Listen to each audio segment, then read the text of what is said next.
Hello children, welcome to my channel. Presently, I am dealing with the chapter gravitation.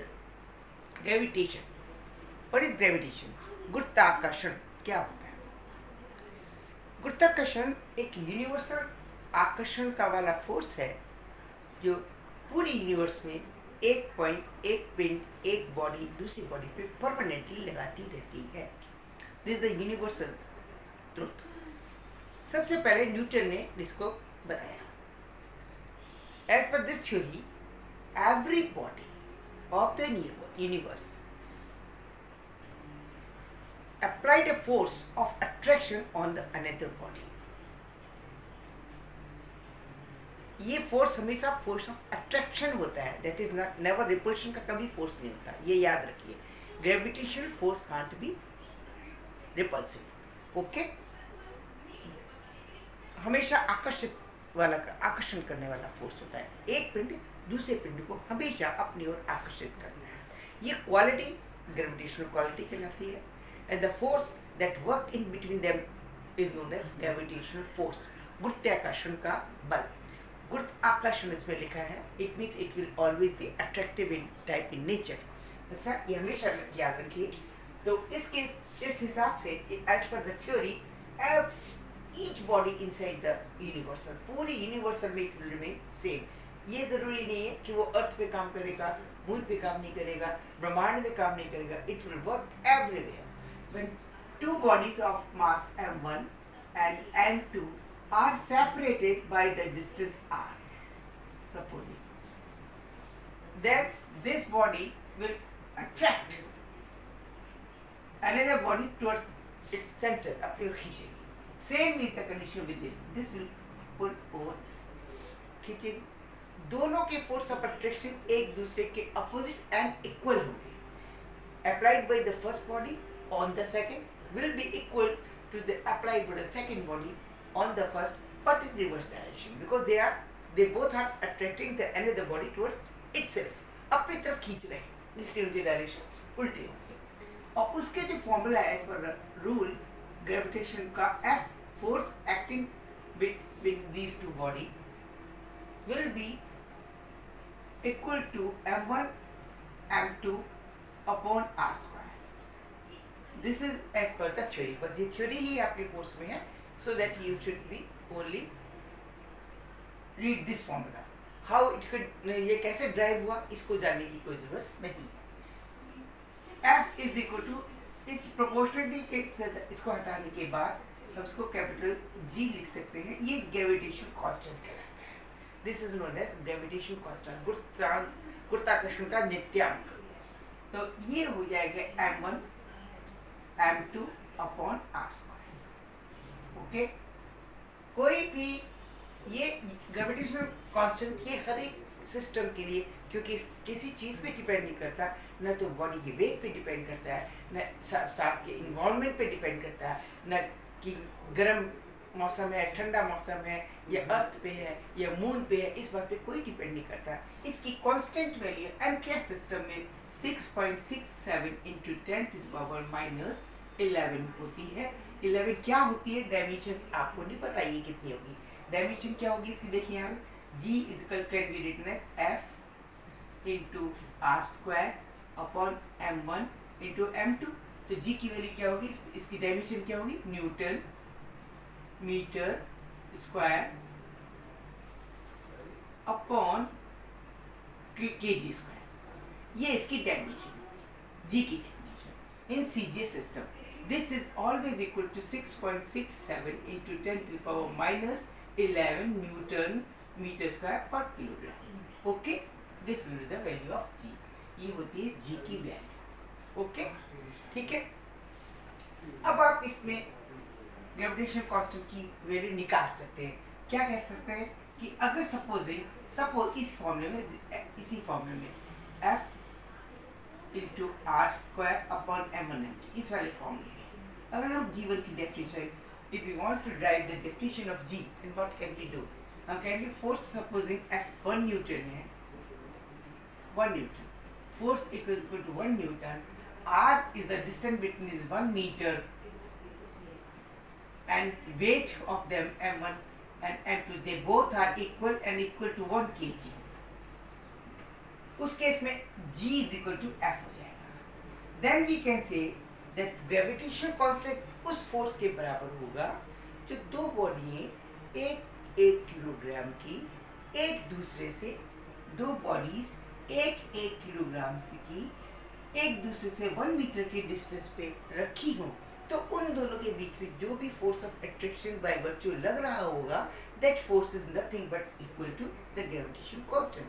वही force की value gravitation constant होगी. Clear? फिर से सुनिए. The force that applied on a body of 1 kilogram on the another body of 1 kilogram placed as the distance 1 meter is equal to the gravitational constant. ठीक है? एक पिंड, दो पिंड जो एक एक किलोग्राम के हैं, एक दूसरे से 1 मीटर की दूरी पे रखे हुए हैं, उनके बीच में जो आकर्षण बल लग रहा होगा वो बल की मात्रा ही उस ग्रेविटेशन कांस्टेंट की बराबर होगी. क्लियर? ओके. पहली बात क्या चीज नोट करिए. It will always this force of the gravitational force is always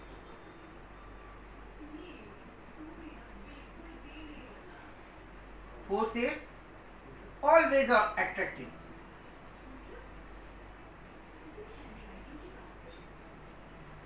कभी भी नेगेटिव और रिपल्सिव नहीं हो सकता. पहली बात. दूसरी बात, डजंट डिपेंड अपॉन इन्वायरमेंट. किस इन्वायरमेंट में बैठा है इस पे डिपेंड नहीं करता. अगर आप यहाँ प्रैक्टिकल कर रहे हैं या मून पे कर रहे हैं या वैक्यूम में कर रहे हैं, अर्थ पे कर रहे हैं, कहीं भी करेंगे, G will remain same. CGS system में इसकी जो यूनिट है that is newton metre square, और एमकेएस सिस्टम में जिसकी यूनिट होगी newton metre square kilogram square. CGS system में सेंटीमीटर होता है, तो इसके अंदर फोर्स को डाइन में नापते हैं, तो इसमें जाएगी dyne centimetre square upon gram square. ठीक? ये आपका सीजीएस सिस्टम में हुआ. एमकेएस सिस्टम में ये न्यूटन मीटर स्क्वायर और केजी स्क्वायर. बस this is to be noted. Only this formula is up to this unit. You now we can start the numerical on this basis. अब हम एक numerical लेते हैं, उसका एग्जाम्पल खत्म हो जाएगा, आपका एक समझ में आ जाएगा. मान लीजिए एक अर्थ है, इसमें एक क्वेश्चन दे रखा है, वैसे मैं आपको एग्जाम्पल बताती हूँ, आप अपने उसमें कर दिएगा. अर्थ है, अर्थ का पूरा सेट जो होगा वेट यहाँ पे रखा होगा, एम ई कर लेंगे इसको, एम अर्थ. ठीक है ना? अर्थ हो गया. इसके ऊपर एक बॉडी रखी है एम ग्राम. ठीक है? अर्थ के सर्कमफ्रेंस पे रखिए. उसकी डिस्टेंस यहाँ से कितनी दूरी रहेगी? ये उसकी रेडियस के बराबर. सब ठीक है?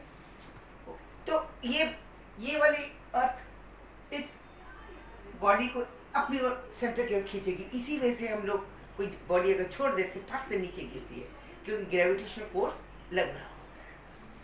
हम अर्थ को ऐसा एज्यूम कर रहे हैं कि all of the weight of the whole earth is concentrated at the center. ये एज्यूम करके चल रहे हैं.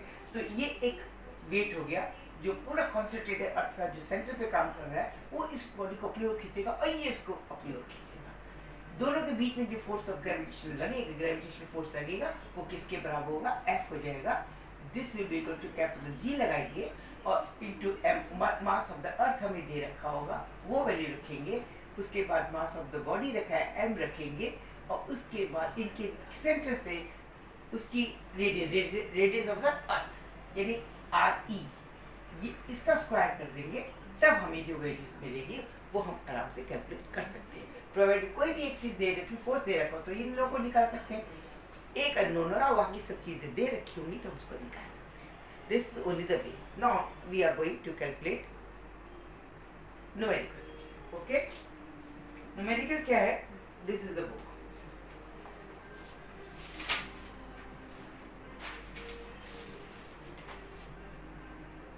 A body of 1 kg, MB लिख देते हैं, M 1 kg is placed on the circumference of the earth. अर्थ के circumference पे रखी हुई है. What will the amount of the gravitational force? Gravitational force निकालना है. If the weight of the earth is me, me is given to us 6 into 10 to the power 24 kg. Okay. Radius of the earth, RE, earth radius का earth radius is equal to 64 kilometer, 6400 kilometer. This is given to us, and G is to be treated, capital G is to be treated 6.67 into 10 to the power minus 11 Newton meter square upon kilogram square. This is given to us, very easy. Now simply you have to put the value of all the things. Gravitational force in between is to be find. इन दोनों के बीच में बिल्कुल ये वाला case है. तो gravitational force F इन दोनों की बॉडी के बीच में लगने वाला फोर्स, जिसमें बॉडी इसको अपनी ओर खींचेगी, ये अपनी ओर खींचेगा. This F can be obtained equal to G. इसमें यही रखिए, G की वैल्यू है 6.67 into 10 to the power 11 into M of the earth, ME. ME is given to 6 into 10 to the power 24 kg into M body, yani 1 kg, upon R square, radius of the width, because this will be the radius square. Radius square, it means radius is equal to R is equal to 6400 into 10 to the power kilometer. This is a kilometer, so it will be converted in meter, because MK system में distance को metre में convert करते हैं. इसको ऐसे लिख सकते हैं, this will be metre. Okay, in place of this we will write 10 to the power 3 metre square. This is to be calculated. इसको कैलकुलेट करते हैं. जब कैलकुलेट करेंगे तो देखिए, इसको करते हैं, ये 2 है, माइनस के 2, दिस इज माइनस, माइनस 2 हो जाएगा, ऊपर जाएगा तो ये 13 हो गया. 13 में से ये जाएगा 24 का जाएगा, ऊपर कितना बचा है 11. तो ये हो गया 667 into 10 to the power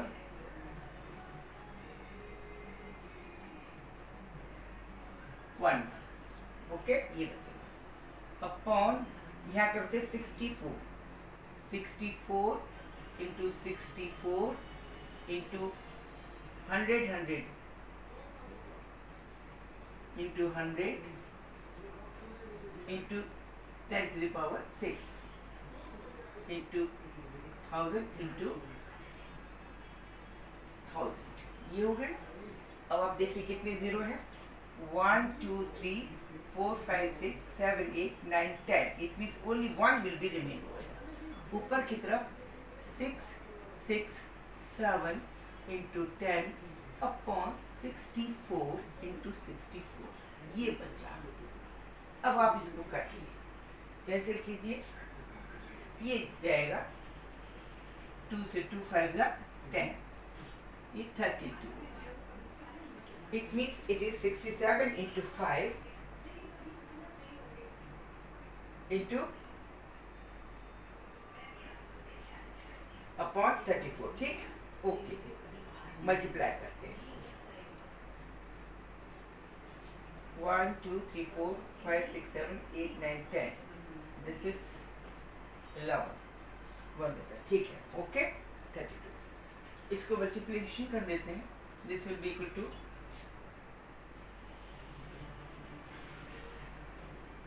35